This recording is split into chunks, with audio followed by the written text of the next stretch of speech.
नमस्कार दोस्तों, आपका एक बार फिर से स्वागत है Indian spooky nights horror YouTube channel में। मेरा नाम है ध्रुव कादियान। आप सुन रहे हैं हॉरर कहानी, वो भी मेरी जुबानी। आज के इस एपिसोड में जिस घटना की कहानी आप लोगों के सामने लेकर आ गया हूं, उस कहानी से आपको बहुत ज्यादा सीख मिलेगी। बहुत सारे बच्चे ऐसी कई गलतियां आए दिन अपनी जिंदगी में करते हैं, अगली बार से हिम्मत नहीं जुटा पाएंगे। अभी से ठीक 1 साल पहले की बात है। दिल्ली के एक पर्टिकुलर इलाके में 4 दोस्त रहते थे। एक का नाम था अंकुश, एक का नाम था शिवम, एक का नाम था डुग्गू और एक का नाम था नितिन। ये चारों क्लास 9th में पढ़ते थे और चारों ही पढ़ाई लिखाई में थोड़े पीछे थे, लेकिन हाँ, खेलकूद में बहुत आगे। मतलब कोई भी गेम्स इनसे खिलवा लो, मतलब आउटडोर गेम्स की बात बोलो या इंडोर गेम्स की बात बोलो, ये किसी भी चीज में हारते नहीं थे, अव्वल दर्जे पर। लेकिन किताबी चीजें इनको समझ में नहीं आती थी। इनके घर वालों से इनको हमेशा डांट पड़ती थी। डुग्गू के घर वालों ने तो ये तक बोल दिया था कि देख, अब अगर पढ़ाई लिखाई नहीं हुई, अच्छे नंबर से पास नहीं हुआ क्लास 9th में, तो तेरा खेल खत्म। पढ़ाई लिखाई छिड़वा देंगे और फिर घर पे बिठाएंगे और कुछ टाइम बाद तुझसे मजदूरी कराएंगे। मतलब ये तक सिचुएशन आ गई थी। डुग्गू के पापा दरअसल इस स्कूल में कुछ काम किया करते थे। अब उस काम के चक्कर में इनके पास स्कूल के हर एक रूम की चाबी होती थी।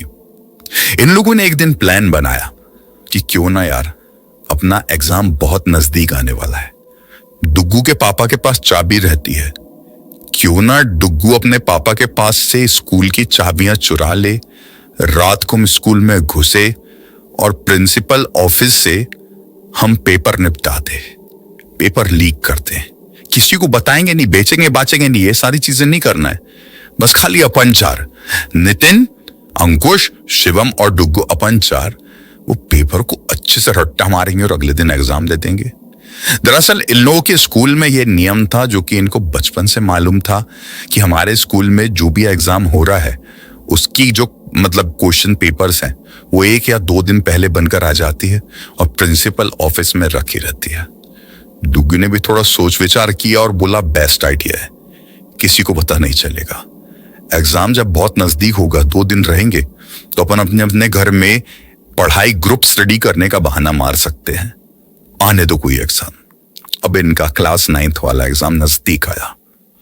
इन लोगों ने प्लान बनाए कि जब घर के सारे लोग सो जाएंगे, घर वालों को पहले से बता के तो रखना है कि हम लोग ग्रुप स्टडी करने के लिए इसके घर जा रहे हैं, उसके घर जा रहे हैं। लेकिन जब सो जाएंगे सब लोग, तभी घर से निकलेंगे, क्योंकि तभी तो डुग्गू अपने इस चोरी के काम को अंजाम दे पाएगा। रात के ठीक 12:30 बजे सभी ने दिन में ही अपने घर वालों को बता दिए थे प्लान के अनुसार कि हम रात के समय इसके घर जाएंगे, उसके घर जाएंगे। हर बच्चा अपने हिसाब से नाम ले रहा है। मतलब डुग्गू ने बोल दिया मैं शिवम के घर जा रहा हूं, तो शिवम ने बोल दिया कि मैं फलाने के घर जा रहा हूं। सबने अलग अलग का नाम ले लिए और ठीक रात के 12:30 बजे ये लोग डुग्गू के घर के बाजू वाली गली में मिले और डुग्गू चाबी निपटा चुका था। डुग्गू के पापा हमेशा अपनी पैंट की जेब में वो स्कूल की चाबी रखते थे। वो पूरा एक गुच्छा था और उसमें हर एक क्लासरूम की चाबी थी, प्रिंसिपल ऑफिस की, अलग अलग ऑफिस की भी चाबी थी। हाँ, स्कूल के मेन गेट में चौकीदार तो हमेशा बैठता था, लेकिन चौकीदार थोड़ी कभी ये सोचा रहा होगा कि ऐसी हरकत भी कोई करने की सोचेगा, कोई ऐसा व्यक्ति जिसके पास चाबियों का एक्सेस बड़ा इजीली है। ये लोग रात के 12:30 बजे डुग्गू के घर के बाजू वाली गली से अपनी साइकिल स्टार्ट किए और पहुंच गए अपने स्कूल के सामने। थोड़ी दूरी पर इन लोगों ने अपनी साइकिल लगा दी। स्कूल के सामने 2-3 बड़े बड़े पेड़ थे। उसके पीछे छिपकर मेन गेट की तरफ बड़े ध्यान से देखने लगे। बड़े ध्यान से देख रहे थे। ये लोग समझ पा रहे थे कि गेट में एक छोटा सा रूम जैसा बना हुआ है, जैसे वॉचमैन लोगों का बना रहता है वैसा बना हुआ है। उस रूम की लाइट भी जल रही है और वॉचमैन बैठा हुआ भी दिख रहा है। मोबाइल में कोई तो ड्रामा सीरियल वो वॉचमैन देख रहा था अपनी रात काटने के लिए। इन लोगों ने सोचे कि वॉचमैन तो बहुत बढ़िया तरीके से जागा हुआ है, अपना मस्त मोबाइल में टाइम पास कर रहे हैं, हम सीधे सीधे रास्ते से नहीं जा सकते, आ गए हैं तो काम को अंजाम देना ही पड़ेगा। डुग्गू बोलता है मेरे पास एक और रास्ता है। स्कूल के पीछे वाली तरफ ना एक छोटा सा गेट है, उस गेट में भी ताला लगता है और उसकी भी चाबी यहाँ पर है, वहां से चलते एकदम धीरे धीरे जाएंगे। ये लोग धीरे धीरे स्कूल के पीछे तरफ चले जाते और सचमुच में वहां पे एक छोटा सा गेट था जिसके ऊपर पहले इन लोगों की नजर नहीं पड़ी थी। डुग्गू को मालूम था और कहीं ना कहीं नितिन को भी इस गेट के बारे में मालूम था, लेकिन अंकुश को और शिवम को नहीं मालूम था। ये लोग चोरी से उसको खोलते हैं धीरे से और घुस जाते हैं अंदर। प्रिंसिपल्स ऑफिस जो था वो 2nd फ्लोर में था।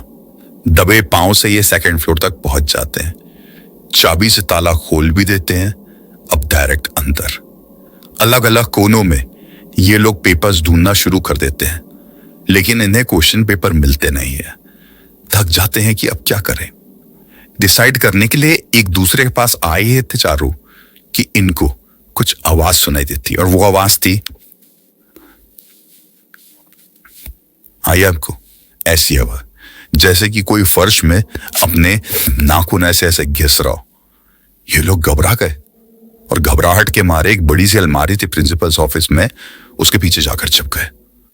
कोई टेबल के पीछे जाकर छुप गया कि कोई तो आ रहा है। ये नाखून घिसने की आवाज आई आई आई आई, पहले दूसरे के पास से आई आई आई आई आई, और दरवाजे ने क्लिक डब। मतलब प्रिंसिपल्स ऑफिस के दरवाजे को सामने से किसी ने खोला अपा करके, और इनकी सांसें तब हलफ में नहीं आ रही थी। जान सूख गई थी कि दरवाजा पूरी तरीके से ओपन हो गया। बड़ी चोरी से नजर निकालकर नितिन ने बाहर तरफ देखने की कोशिश किया, लेकिन बाहर कोई भी नहीं दिखाई दिया। नितिन धीरे से बोलता है, आए बाहर तो कोई दिखाई नहीं दे रहा, एक बार निकल के देखे क्या। चारों हिम्मत करके जहां जहां छुपे हुए थे वहां से बाहर निकले और दरवाजे से बाहर जाग के देखते हैं तो क्या पाते हैं, सचमुच में बाहर कोई नहीं था। पूरे पैसेज एरिया में टिमटिमाती हुई लाइट एक अजीबोगरीब हॉरर वाइब दे रही थी। जी हाँ, इन लोगों ने पहले कभी ना कभी सुने हुए थे कि इनका जो स्कूल है वह पुराने से कब्रिस्तान के ऊपर बना हुआ है। रात बेरात स्कूल के आसपास ढेर सारी आत्माएं भटकती है। इन लोगों ने पहले कभी जरूर सुने हुए थे। इनफैक्ट इनको एक और कहानी के बारे में मालूम था, और वो कहानी थी इस स्कूल के भूतिया चौकीदार के बारे में। बच्चों का मानना था कि इस स्कूल में एक जमाने में चौकीदार काकाजी हुआ करते थे। उम्र उनकी बहुत रही होगी, 65-70 साल के आसपास के रहे होंगे, और वो अपने काम को लेके इतने ज्यादा जागरूक थे जिससे कोई लिमिट नहीं। एक रात 2 बजे के आसपास उन चौकीदार काका को स्कूल से किसी के हंसने की आवाज। चौकीदार कुछ ऐसा लगा कि यार कुछ घुस गए हैं क्या, मतलब गलत एक्टिविटी करने वाले लोग। चौकीदार काका अपना डंडा उठाए, स्कूल के अंदर आए और ढूंढने में लग गए, लेकिन सिर्फ उन्हें आवाज ही सुनाई दे रही थी, कोई दिखाई नहीं दे। अचानक से उनके सर में एक बहुत जोर का झटका पड़ा, और जैसे ही वो जमीन में गिरे ना, उन्हें कम से कम 15-20 सड़े हुए मृत शरीर पूरे पैसेज एरिया में लटकते हुए झूलते हुए दिखाई गए। और उन चौकीदार काका का दिमाग वहीं पर खराब हो गया, उनका दिमागी संतुलन हिल गया। उस दिन के बाद से चौकीदार काका जो भी मिलता उसको कहते, यह स्कूल भूतिया है, यह स्कूल एक दिन सबको खत्म करके रख देगा, हर एक बच्चों को मार डालेगा, हर एक टीचर को खत्म कर देगा, यहाँ पे कोई भी चौकीदार काम मत करना वरना वो पागल हो जाएगा। चिल्लाते रहते। उन्होंने उस रात क्या देखा था, हर एक इंसान को पकड़ पकड़ के उस रात की कहानी सुनाते, लेकिन उन चौकीदार काका की कहानियों पर कोई विश्वास नहीं करता। सब कहते कि बेचारा पागल हो गया है। और एक दिन उन चौकीदार काका की मौत हुई, लेकिन मृत्यु के बाद भी वो रुके नहीं। लोगों का कहना हुआ कि रात बेरात चौकीदार काका स्कूल की निगरानी करते रहे मरने के बाद में, और कोई नया चौकीदार स्कूल में आता देखभाल करने चाहिए, और रात ने जब फीलेगा तो उसको झापड़ पड़ता। और लोगों का मानना था, बच्चों का मानना था कि वही बुढ़े वाले चौकीदार काका की आत्मा भटकती है, और वो कोई भी नए चौकीदार को अपने काम से डगमगाता हुआ देखती है तो थप मार के जगाती है। जी हाँ, इन चौकीदार काका के कई किस्से इस स्कूल के बच्चों में टीचर्स में प्रचलित थे। और अभी ये जो अचानक से ऐसा दरवाजा खुला था, उन चारों बच्चों को वही चौकीदार काका की और वो कब्रिस्तान वाली कहानी बड़ी डरावनी तरीके से याद दिला गया। बस फिर क्या था भाई, यहाँ पर डुग्गू की घबराहट शुरू हो गई। क्या करें कुछ समझ में नहीं आ रहा था। पेपर भी यहाँ से निकालना जरूरी है, नहीं तो हम में से बहुत सारे लोगों का तो घर निकाला हो जाएगा। पेपर तो लेके ही जाएंगे चाहे जो हो जाए। प्लान बना, एक बार आखिरी ट्राई मारते। विदिन 5 मिनट्स कुछ मिल जाए तो ठीक है, मैं तो सब किस्मत पे छोड़ देंगे। ढूंढने में लगे, वापस से ढूंढ ही रहे हैं अलमारी में कि नितिन को कंधे में एक अजीब सा टैप आया। ये पलट कर देखता है तो क्या पता है, इसके ठीक पीछे एक बड़ी बड़ी मूंछ वाले काका जी खड़े हैं। उन्होंने सफेद रंग की पगड़ी पहने हुए, सफेद रंग का कुर्ता और सफेद रंग की धोती। आंखों में बड़ा खौफनाक सा तेज है। इसे कहते हैं, क्यों बच्चों यहां पर क्यों आए हो? क्या कर रहे हो? गलत काम करने आए हो क्या?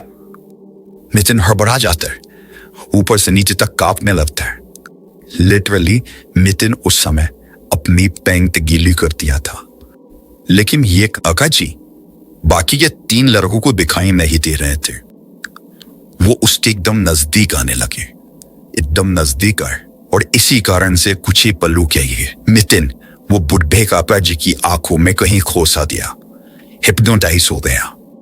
कि देखते ही देखते उनकी आंखें बहुत खतरनाक तरीके से लाल हो गई, इतनी लाल कि पूरे शरीर का खून चढ़ के उनकी आंख में आ गया। वो उनका चेहरा डरावना होने लगा, उनके चेहरे में झुर्रियां आने लगी। लगभग ये सारी चीजें 30 से 40 सेकंड के अंदर हुई है। अचानक से वो काका जी का चेहरा बहुत ही ज्यादा ऑफ लैप हो गया। नितिन ने बहुत जोर की चीख मारा और बोला, बाबो। वो हिप्नोटाइजेशन से टूट के चीख मारा अपनी, और बाकी सारे बच्चे समझ लगे नितिन ने कुछ तो देख लिया, तब भागो। डरे हुए तो थे पहले से तीनों, एक दूसरे का हाथ पकड़ो चिल्ला के भागे हैं। बाहर जो वॉचमैन था उसको आवाज गई होगी कि मैं तो योगी, भाग भाग के वहां से निकल गए और सीधे अपने अपने घर पे जाकर सो गए। लेकिन जब अगला दिन निकला तो अगले दिन स्कूल में इनका दोस्त नितिन नहीं आया।